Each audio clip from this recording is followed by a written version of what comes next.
Yo, yo, yo, yo. What's up, singers? Hello, how are we doing today? I am my usual self, anxious and tired, but we're making it through. We're gonna start with a little of this to get the good energy going. My favorite.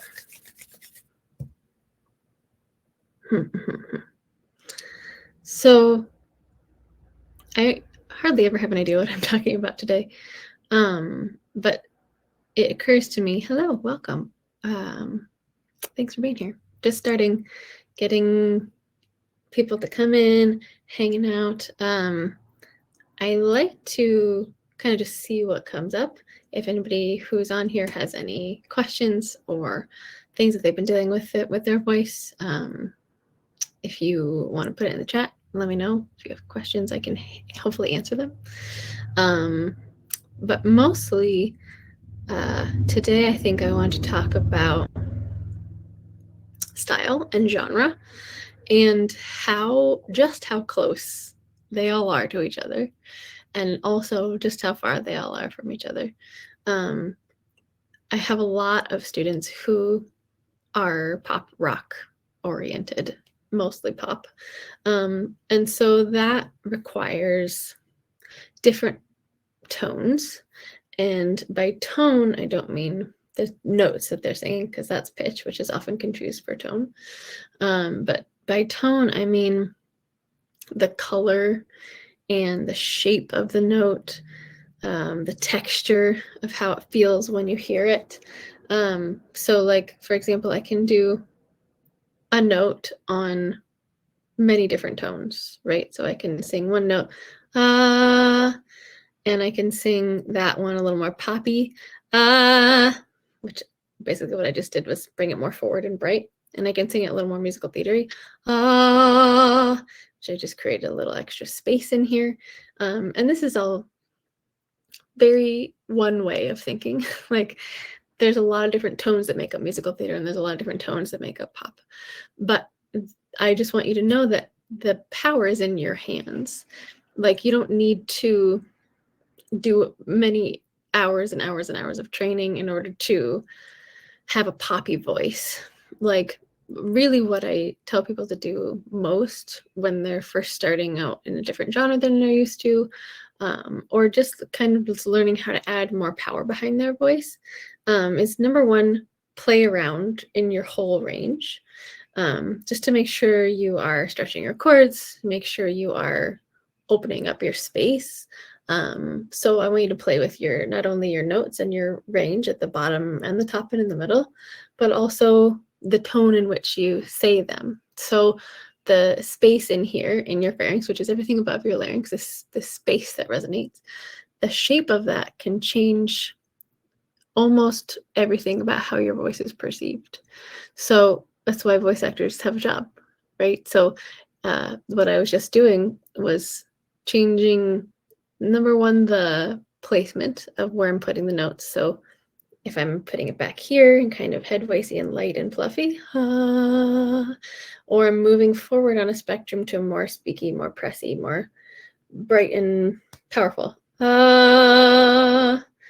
And I didn't change the shape yet, but if I do that, I can have many more options. So staying here in this forward bright area, which basically means my chords are coming together more strongly. My vocal cords, in case you didn't know what I meant by chords. So I'm putting them nice and close together, sending this sound out far away from me, far-ish. And if I change the tone as I go, you get a lot of different colors and textures and feelings out of it. So you can try this with me. Just try it on that note. So just a nice ah, but I'm changing the shape of it. So I'm going to create a little more space in the back here and kind of try and bring that sound back and more warm and dark. So let's try it.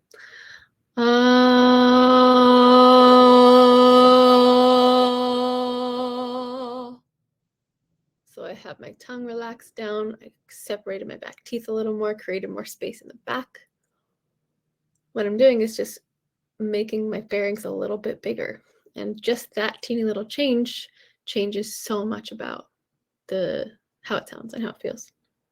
And if we go the opposite way, if I start with this nice speaky place, I can change my pharynx in the other way and make it a little more bright, a little more twangy, a little more obnoxious. And that means we're going to make things smaller in here. So let's just try it. Bring that sound from like 6 inches in front of you to like 10 feet in front of you, and make it really kind of like an annoying toddler, like, I don't wanna, right? So let's try it.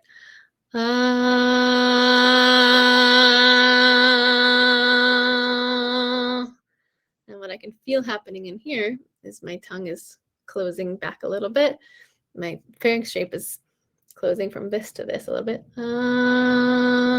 because of my tongue mostly, and because my tongue is closing things and I'm not creating that space between my back teeth like I did before. I'm actually kind of making it smaller.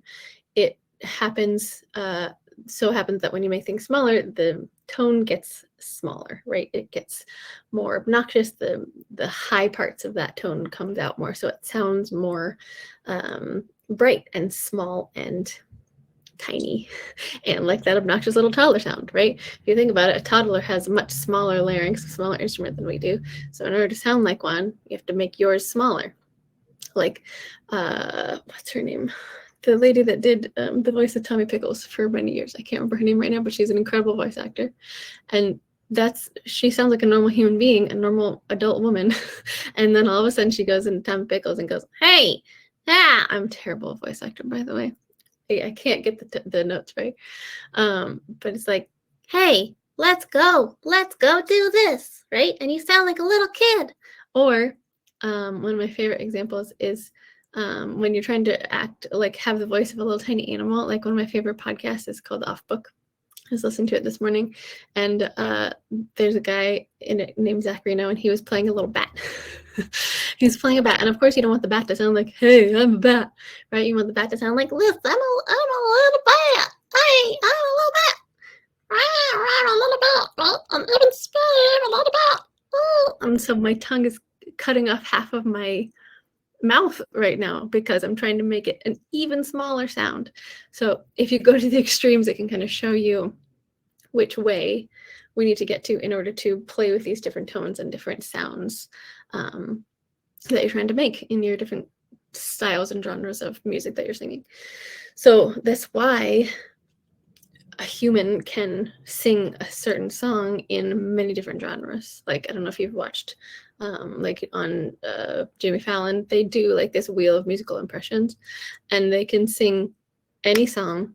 Well, the people that are on it, who are really amazing voice impressionists, they can take any song like the ABCs and sing it like Cher, you know, A, B, C, D, E, F, G.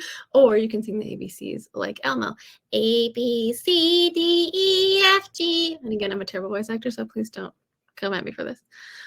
But same notes, same pitches, totally different tones, right? All that is to say, you can do so many different things if you allow yourself to play throughout the entire spectrum of your voice. Okay, so if you're singing a musical theater song, you're going to have it be a little bit more of an open vowel sound than you would maybe in a pop or country song. You're going to maybe sing longer notes. You're going to hold longer. You're going to have a little less punch in the beginning, maybe a little bit less of that extra stylistic stuff like the scoops and the slides and the falls and stuff. But if you're singing the same song in a pop style, you're going to add that stuff on. You're going to have some vocal fry come in. You're going to have like you have some lifts in there or some extra little twirly runs or ornamental things in there because that's the style that we know as pop. Right. So, for example, if I were to sing the ABCs as a musical theater performer, I'm going to do just that. A, B, C, D, E, F, G. That's musical theater. A little vibrato in there too, because that's the style. But I could also do it straight toned and bring it more into the pop realm by taking a little bit of that vibrato off, adding a little more scoops and slides and poppy things, bring it pretty far forward into speaky range. A, B, C, D, E, F, G, H, I, J, K, L, M, N, O, P. So that kind of changes things. That was even a little too country for pop, if I'm being honest. And then if you want to go full country, let yourself flip registers as much as you want. Keep a nice closed mouth usually, unless you are Faith Hill or somebody who's singing those epic ballads. That can change. But if you're going to want to go full country, honestly, all I'm doing is just imitating people, right? This is how I learned to sing in different genres. So I imitated Christina Aguilera. I imitated the Backstreet Boys. I imitated Celine Dion. You know, I imitated Julie Andrews. So the more you play around with your mouth shape and with where you're putting these sounds on this spectrum as well as this spectrum, as well as playing around with the shape of your pharynx and your mouth and where your tongue is, the more options you will find, and the more you can start to say, "Ooh, I really like this one. I like this space. That feels more poppy. That feels more in the rock genre that I wanted to be, as opposed to musical theater," right? And of course, it's so important to have a solid foundation. It's important to know that you have a really solid breath support, or as I call it, unsupport, because sometimes support seems too stiff and heavy. So I like to think about my low abs. Releasing on your inhale, slightly engaging in your exhale.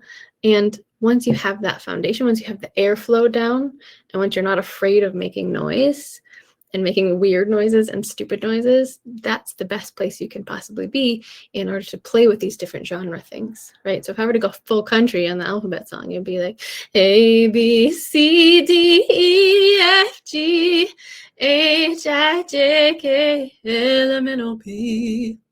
A little bit of everything kind of in there, but they don't shy away from the twang and the flips and all those little things. So the best thing I can say, if you're playing around with genre or you're playing in a new genre that you're not used to, is I need you to find something within yourself that represents that fear of sounding weird or sounding bad or sounding fake, and throw it out the window. Just for a while. It's going to come back. Honestly, you can't ever get rid of it, but at least allow yourself some playtime. I call it sandbox time for a reason, because when we're kids, we allow ourselves sandbox time. We make stuff. It's not pretty. We're making a sandcastle and we think it's the prettiest thing in the world, but everybody else is like, yeah, it's okay. Doesn't look like my favorite kind of castle, but who cares, right? Doesn't matter. It's a sandcastle. You knock it down in 2 seconds. And this is the energy I want you to come at your singing practice with, right? You don't have to be able to graduate every time you practice. You're just playing. So, and this has a lot to do with finding these different sounds, because if you have so much weight on you in order to, oh, I'm going to try and be a country singer right now, I'm going to try and be the perfect country singer, then you're not going to be open and allowing yourself to make the sounds that are out of your comfort zone, because you're not sure what's going to happen with them, and you're afraid that somebody's going to think you sound weird or bad or off pitch or whatever. But if you're in play mode, if you send that gremlin off to its timeout for 5 minutes before it comes back, you can more easily say, oh, I'm just playing around. I'm just making noise, right? We don't allow ourselves to just do that these days as adults, right? So think about your little singer self as a child. Just give them some singing sandbox time. Like, just go put them in the sandbox and say, okay, have fun. Show me what you made. It's going to go away in 5 minutes. Doesn't matter. But play around. Don't be afraid to make a big old sandcastle, because it doesn't matter. It's a sandbox. It's not, you're not building something for people to live in. It's just a sandbox, okay? So give yourself that space. Give yourself the grace to mess up, to make weird sounds. Be Elmo, be Celine Dion. Find somebody to imitate and go all the way there. That's not how entertainers are born, by holding back, right? Most entertainers have to go all the way there to the extreme in order to come back and find their sweet spot. There are some entertainers that stay at extremes their entire life, and you know who they are, the people that rub you the wrong way, or the people that really break boundaries and change industries and shit. Like, it's, those people are very much needed.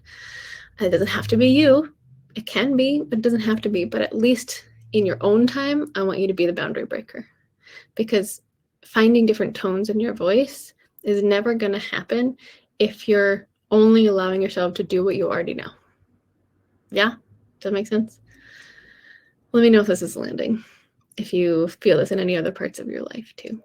I think it's very important to allow ourselves some space to just be a little kid again and play, especially as singers. Singing is like the thing that we put the most weight on out of any creative endeavor, right? Even as adults, we allow ourselves to like do coloring books and draw things and stuff without all the pressure. But so many people, when I tell them I'm a voice coach, they come up to me and they're like, oh, I can't sing. I'm just not a singer. I can't. I don't want to hurt your ears. I'm like, number one, you don't even know whatever. You have no idea. You're probably better than most of the people of the worst half that I've heard, right? And worst means nothing to me. And you have to try to get out of your comfort zone and be the human instrument that you are. Every human who has a voice can sing. It's just a matter of how well we're training it to the rubric that we're trying to assign to what good singing is, you know? So a lot of times people come to me and say, oh, I can't sing. I'm like, that's not true. Number one, let's sing happy birthday together. And then they sing it and it's great. And I'm like, look at you singing, making melodic noise with your voice. That's all singing is. And now we're going to get into brain training and muscle training. And we're going to try things that are going to feel a little scary to you because you don't usually allow yourself out of that little box. And so when I'm voice training, I'm just asking you a whole bunch of questions. And I'm suggesting, hey, let's try putting a little more twang on that. Let's try putting a little more space in between your back molars. Let's try changing your shape of your pharynx. Let's try sounding a little bit more like a toddler. Let's try sounding really obnoxious, right? Let's see what happens when you feel like that sound is coming through your unicorn horn. And then when we take the pressure off of it and say, okay, I don't have to be the pretty perfect singer right now. I'm just experimenting with what it would feel like to put some more of that feeling in it. Then we get to places outside of our comfort zone. And then we're like, oh, I didn't know I could do that. Wow. And then you start to hang out there more often. And then this new room in your house, as I call it, becomes your new favorite room to hang out in. And it was cobwebs before. That is usually what I tell people when they're looking at how do I create more power? How do I sound more poppy? How do I sound more like the original singer? None of that has to do with your talent or if you are good enough or if you were born singing or not, which so many people give up after not a long period of time because they're like, oh yeah, I still don't sound like Taylor Swift. I'm like, great. We don't need another Taylor Swift. She's doing just fine on her own. You need to find what feels good in your voice.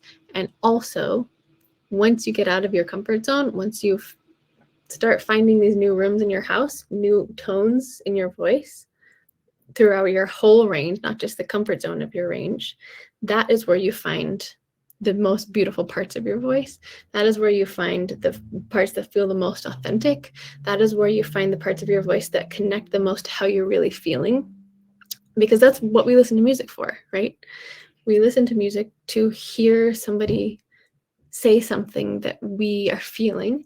And we're like, man, I wish I had written that. That's so good. That's exactly how I'm feeling. Like songs are the original memes, right? Like, man, that's exactly how I feel.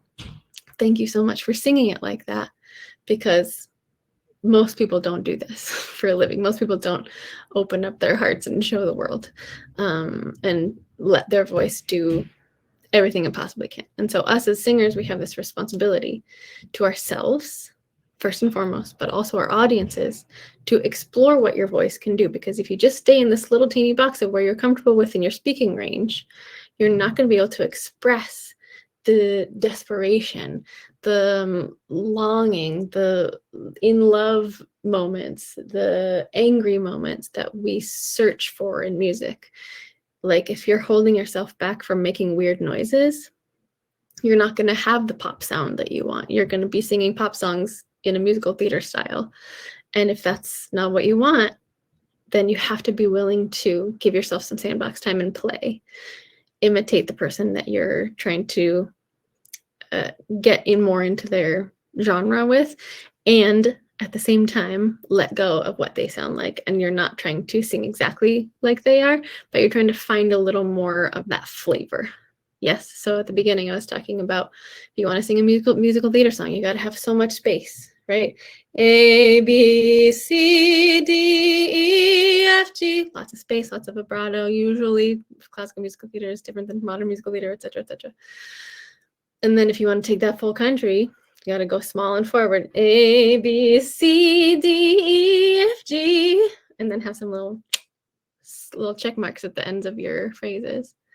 And I couldn't do that if I hadn't let myself feel stupid in this moment, honestly. I'm not a country singer. I don't feel 100% like myself in that moment when I'm trying to do country. But I have learned to give myself this sandbox time to play and imitate things. And it still feels weird. Like I said, I'm not a voice actor. I am not the best at accents. I can do exactly 2 accents, which is my own and Mary Poppins. And everything else is stuff I have not ventured into the sandbox with, right? So I know that just because I can't do an Australian accent doesn't mean I can never do it. I just haven't spent any sandbox time with it. Just because I don't usually sing country doesn't mean I could never sound like a country star. I just haven't spent much time there compared to the pop and the musical theater realm that I hang out in more often. So spend some time in these cobwebby rooms in your house. Allow yourself to sound weird and stupid and ugly and all the things that your gremlin is telling you that you sound like. But you have to be willing to change your shape. That's the most important thing, I think, when we're talking about genres. Change your shape, change how things feel. I was working with somebody today about lightness. So he sings a lot of pop rock, like gritty, punchy, pedal to the metal kind of sound, like I can't do that grit very well, but right, some vocal fries starting on it and some falls at the end and really punchy short stuff. But we were working on holding lightness, right? So instead of we were working on which number 1 is more on top of the pitch. Number 2 is a lighter texture, less work with the outer extrinsic vocal muscles, so that you can hold it for longer. So if you can hold a nice light feeling, like this backside of your head feeling, like you're lifting up here, supposed to right? A lot of times when we're overdoing, we end up feeling like we're singing just straight from here, like as opposed to big difference in the sound and tone, right? So actually it's not huge. It's pretty subtle, but you guys know because you're singers. So as you're playing with this, you have to be willing to play with the opposite feeling, right? So if you feel like you have too much weight and it's too tense and forward, play with taking a step back off of it. Lighten up your power. You don't have to be 100% pedal to the metal all the time. You can be lighter, more tender, lift it up, like you're being lifted up by like a hot air balloon. As opposed to that's a big feeling difference. And even if your audience doesn't know what you're doing technically, they can feel energy and they can feel emotion. And in those moments where you are putting all this extra weight on it and struggling, they can hear the struggle first and foremost, before they even hear pitch or anything. They hear struggle. They hear you are struggling with that note. That doesn't sound good, right? But if you're going for ease and your intention is to maybe hang out in like 70-80% range power as opposed to like 100% all the time, they will feel that too. Oh, that note felt easy. Nice, great for her, wonderful. So those are the moments that I want you just to play with. So number 1, I'm playing with this breathy to pressy spectrum, as Maddie Tarbuck calls it, which I really love, and the range throughout your voice, so pitches, low to high, and shape of your pharynx, shape of your back of your mouth, your tongue, what's your tongue doing, Are you holding space open? Or are you going, ah? There's so many different parts of this that change the tone so much, so drastically. You have to be willing to play and go a little closer to the extremes so that you can pull back and find a nice happy medium and hang out in those gray areas. Anybody have any questions? You can put them in the chat. Comment if you're watching after the fact. Let me know if you have any questions about any of this. If you're curious about a certain genre, I can make videos about that. If you want to suggest a song to teach in a certain genre, I'm happy to do that. Would love to connect with you in any way. I know I keep saying that I'm going to do more short form content, but it's hard for me to do that for some reason. I just really love coming on here and doing a live every once a week. So if you have topics you want me to talk about, I'm happy to do that. Things coming up, I'm taking the next month to chill and get back to my own music, but I'm also planning a really exciting lower commitment, lighter commitment membership. So if you're like, private sessions are just not in the cards, either time-wise or financially, stay tuned. Because that's coming. Feel free to DM me, ask me any questions about that, suggest things that you would like me to consider putting in that membership. There will be live one-on-one time group calls, hot seat one-on-one in front of group calls. There will be videos. There will be warm-ups. There will be other tips and tricks. Yeah, let me know what you want. That's coming in January.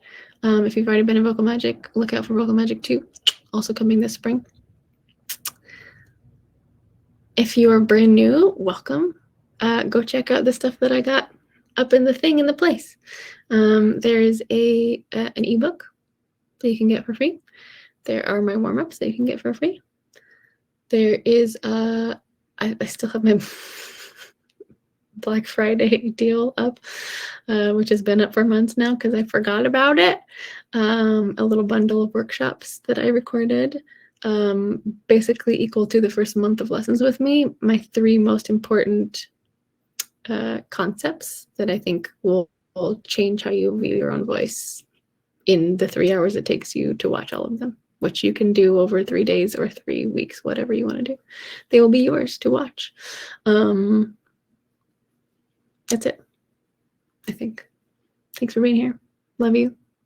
Have a lovely day.